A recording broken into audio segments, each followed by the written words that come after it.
यीशु मसीह के मीठे और मधुर नाम में सबको मेरा जय मसीह की प्यारो। आशा करता हूं कि आप सब अच्छे हैं, स्वस्थ हैं और परमेश्वर का महिमा करते हुए आगे बढ़ रहे हैं। प्यारो, आज हम लोग देखने जा रहे हैं कि परमेश्वर जो उसके पीछे चलते हैं, जो उसको विश्वास करते हैं, जो उसको विश्वास करके उनके साथ में जीना चाहते हैं या उनका बेटा बेटी है, परमेश्वर अपने बच्चों से जो उसके पीछे चलते हैं, उन विश्वासियों से, चाहे वो गरीब हो, चाहे वो अमीर हो, चाहे वो पढ़े लिखे हो, चाहे वो अनपढ़ हो, चाहे वो कोई भी जाति से, कोई भी भाषा से विश्वास किया हुआ हो, वो कहीं का विश्वास किया हुआ, प्यारो, वो क्या चाहते हैं। बहुत सारे बातें हैं। और मैं बाइबल जब पढ़ रहा था तो मुझे एक ऐसा अध्याय मिला, मुझे एक ऐसा किताब मिला, मुझे एक ऐसा व्यक्ति के द्वारा जो प्रभु ने उसको बताया, उन्होंने उनको बताया, ऐसा एक बहुत ही बड़ा एक रहस्य मिला। प्यारो, जब मैं इसको पढ़ रहे थे मुझे बहुत अच्छा लगा। मैं कई जगह में इसके बारे में प्रचार किए कि परमेश्वर क्या चाहता है। एक ही जगह में ढेर सारी बातें लिखा हुआ है प्यारो।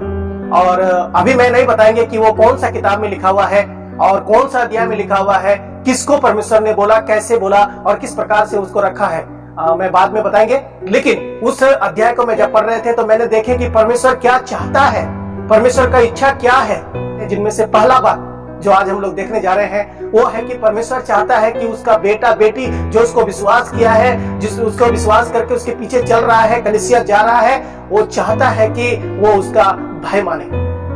वहां पर लिखा हुआ है, एकदम स्पष्ट रीति से लिखा हुआ है कि परमेश्वर चाहता है कि वो उसका भय माने। और प्यारो, आज हम लोग भय के बारे में देखने जा रहे हैं। प्यारो, परमेश्वर क्यों वहां पर इस अध्याय में इस प्रकार से बोला? क्योंकि परमेश्वर ने देखा कि मनुष्य के जीवन में मेरे प्रति जो भय है, मेरा जो आदर करना है, जो मुझे डरना है, वो धीरे धीरे खत्म हो रहा है। इसीलिए परमेश्वर ने वहां पर बोला कि परमेश्वर चाहता है कि वो मेरा भय माने। अगर हम लोग बाइबल उठा के पढ़ेंगे भय के बारे में, अलग अलग जगह में क्या बोला है परमेश्वर, हम लोग नीति वचन उसका 28 अध्याय और 14 वचन को हम लोग पढ़ेंगे। पहला जो परमेश्वर भय के बारे में क्या बोलता है, एक व्यक्ति जब भय उसका मानने लगता है तो किस प्रकार का भय मानना है और भय मान करके क्या करना है, हम लोग नीति वचन उसका 28 अध्याय और 14 वचन को पढ़ेंगे। जो मनुष्य निरंतर प्रभु का भय मानता रहता है वह धन्य है, परंतु जो अपना मन कठोर कर लेता है वह विपत्ति में पड़ता है। परमेश्वर का नाम का महिमा और प्रशंसा हो। एक बहुत ही दामी बात हम लोग यहाँ पर देखते हैं जो राजा सुलेमान ने नीति वचन में लिखा है। उन्होंने कहा कि जो व्यक्ति निरंतर प्रभु का भय मानते रहता है वो धन्य व्यक्ति है।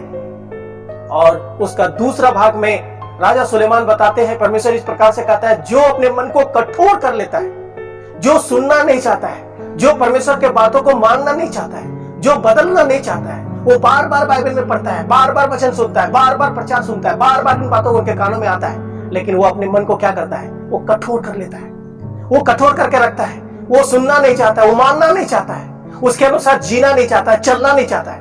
हम लोग देखते हैं वहां पर लिखा है वो विपत्ति में, वो समस्या में फंसता है। प्यारो, परमेश्वर चाहता है कि उसका बेटा बेटी उसका भय माने, उसको डरे और उसको सम्मान करे। और हम लोग भय के बारे में पहली बातें देखते हैं, परमेश्वर चाहता है कि हम निरंतर भय माने। यहाँ पर लिखा है जो पुरुष निरंतर भय मानता है, परमेश्वर चाहता है केवल 1 घंटा नहीं, 1 दिन नहीं, 1 हफ्ता नहीं, 1 साल नहीं, अब जब तक जिंदा रहते हैं, हर सेकंड, हर मिनट, हर घंटा, हर पल प्रभु का भय मानना है। परमेश्वर चाहता है निरंतर भय माने। आज हम लोगों का जीवन में देखते हैं प्यारो, वो निरंतर प्रभु का भय नहीं मानते हैं।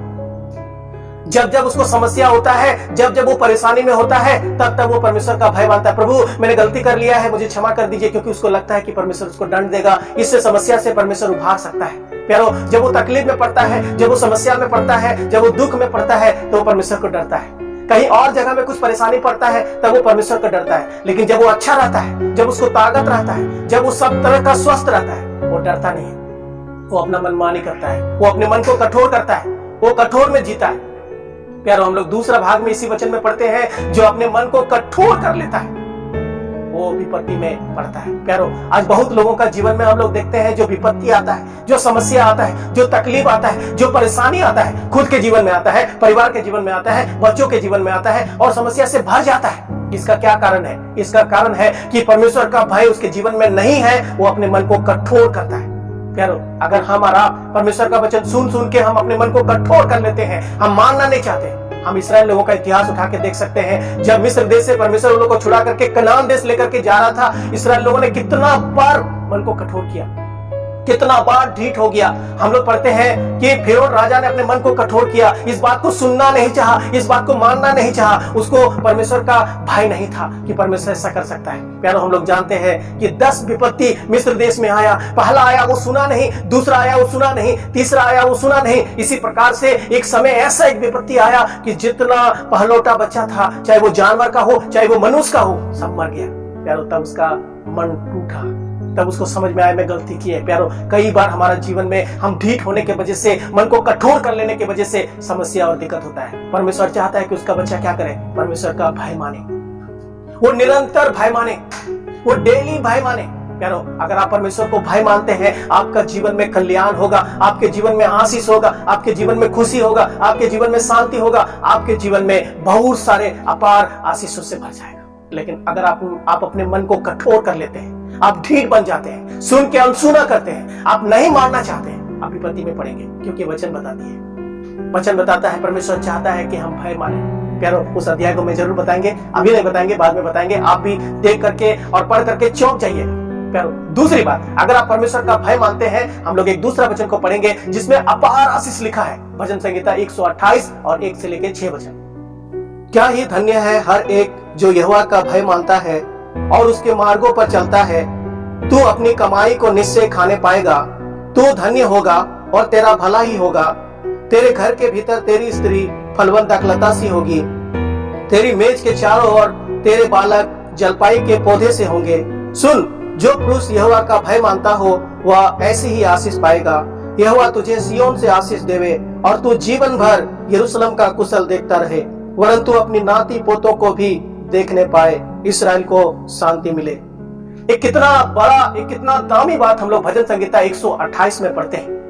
प्यारो, परमेश्वर चाहता है कि उसके बच्चे उसका भय माने, और भय मानने वाले को कितना आशीष है हम यहाँ पर देख सकते हैं। मैंने जैसे पहला वचन में देखे कि प्यारो, जो उसको उसका भय निरंतर मानता है, उसके जीवन में कल्याण होता है, उसके जीवन में आशीष होता है, सफलता होता है। और जो नहीं मानता है, जो अपने मन को कठोर कर लेता है, जो सुनना नहीं चाहता है, वो समस्या में पड़ता है, वो दिक्कत में पड़ता है, वो तरह तरह का मुसीबत में पड़ता है, विपत्ति में पड़ता है। दूसरा वचन हम लोग देख रहे हैं यहाँ पर कि जो परमेश्वर का भय मानता है, परमेश्वर कितना तरह का आशीष उसको देता है। प्यारो, कई बार हम सोचते हैं हमको अच्छा एक नौकरी मिलना चाहिए, कई बार हम सोचते हैं एक अच्छा पत्नी मिलना चाहिए, कई बार हम सोचते हैं मेरे सुंदर बच्चे होना चाहिए, कई बार हम सोचते हैं कि हम ज्यादा दिन जिंदा रहें, और कई बार हम सोचते हैं कि हमें नाती पोता तक होना चाहिए। प्यारो, ये सब कब हो सकता है? कई बार हम लोग सोचते हैं कि ये सब आशीष हमें मिलना चाहिए, लेकिन मिलेगा किसको? जिसको ज्यादा दिमाग है, जो ज्यादा सुंदर है? नहीं प्यारो, वो मिलेगा उसको जो परमेश्वर का भय मानता है। हम लोग यहाँ पर देखते हैं, क्या ही धन्य व्यक्ति वो है जो परमेश्वर का भय मानता है और उसका रास्ता में चलता भी है। दो बातें लिखा है, लेकिन हम लोग भय के बारे में ज्यादा फोकस कर रहे हैं। प्यारो, हम लोग यहाँ पर देखते हैं कि क्या ही धन्य व्यक्ति वो है जो परमेश्वर का भय मानता है, वो अपनी कमाई को निश्चय खाने पाएगा। पहली बात, उसको एक अच्छा नौकरी परमेश्वर देगा, एक कमाई का जरिया देगा, उसको पैसा देगा, उसको धन देगा, दौलत देगा, उसको आशीष देगा।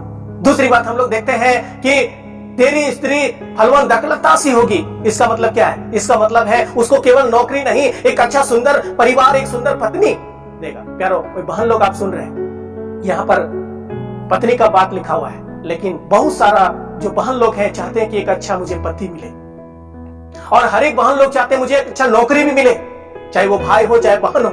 हर एक लोग चाहते हैं कि मुझे नौकरी मिले, मुझे एक सुंदर पति मिले, एक सुंदर पत्नी मिले।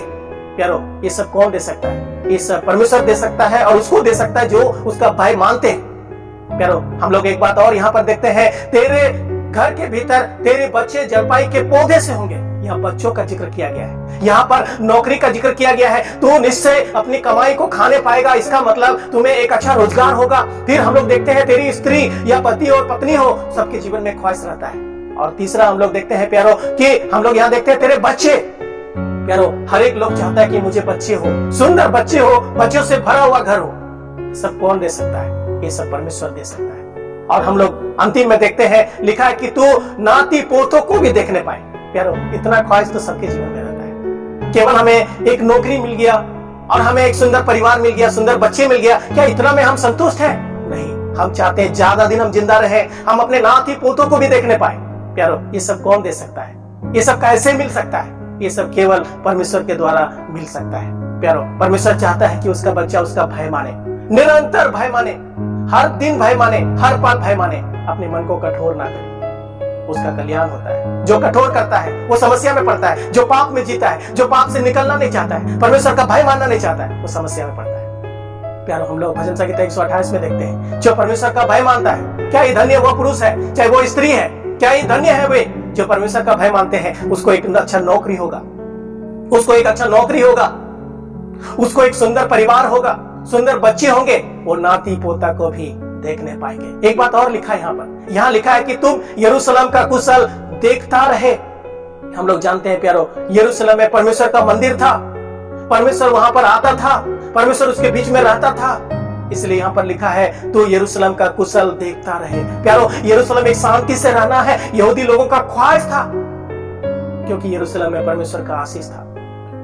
प्यारो, आज हमारा जीवन कलीसिया के साथ जुड़ा हुआ है, हमारा जीवन दूसरे विश्वासी भाइयों के साथ जुड़ा हुआ है, हमारा जीवन बाइबल के साथ जुड़ा हुआ है, हमारा जीवन संगति के साथ जुड़ा हुआ है, हमारा जीवन प्रभु के साथ जुड़ा हुआ है। प्यारो, ये सब कुशलता कब मिलेगा? जब हम परमेश्वर का भय मानेंगे। यहाँ लिखा है कि हमेशा यरूशलेम का कुशल देखता रहो। प्यारो, हमारा जीवन में कलीसिया बहुत मायने रखता है। आज कलीसिया को लोग ठुकरा देते हैं, जहां पर वो उद्धार पाकर के बढ़ते हैं उसको वो नजरअंदाज करते हैं। प्यारो, यहूदी लोगों के लिए यरूशलेम बहुत मायने रखता था, उसी प्रकार हमारे लिए परमेश्वर का भवन, परमेश्वर का कलीसिया बहुत मायने रखता है, परमेश्वर के लोग बहुत मायने रखता है, वचन बहुत मायने रखता है।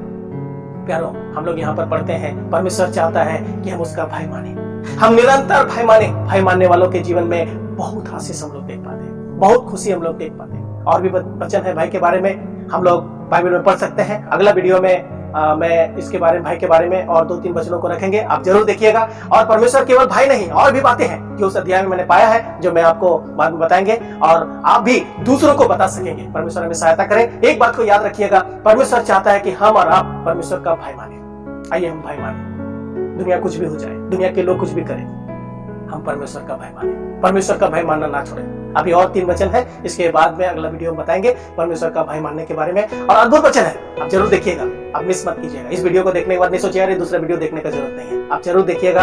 अगर परमेश्वर आपको अगुवाई करता है, आप दूसरों को भी भेजिएगा, आप आगे बढ़िएगा, परमेश्वर का महिमा कीजिएगा, हमारे लिए प्रार्थना कीजिएगा। सुनने के लिए बहुत बहुत धन्यवाद।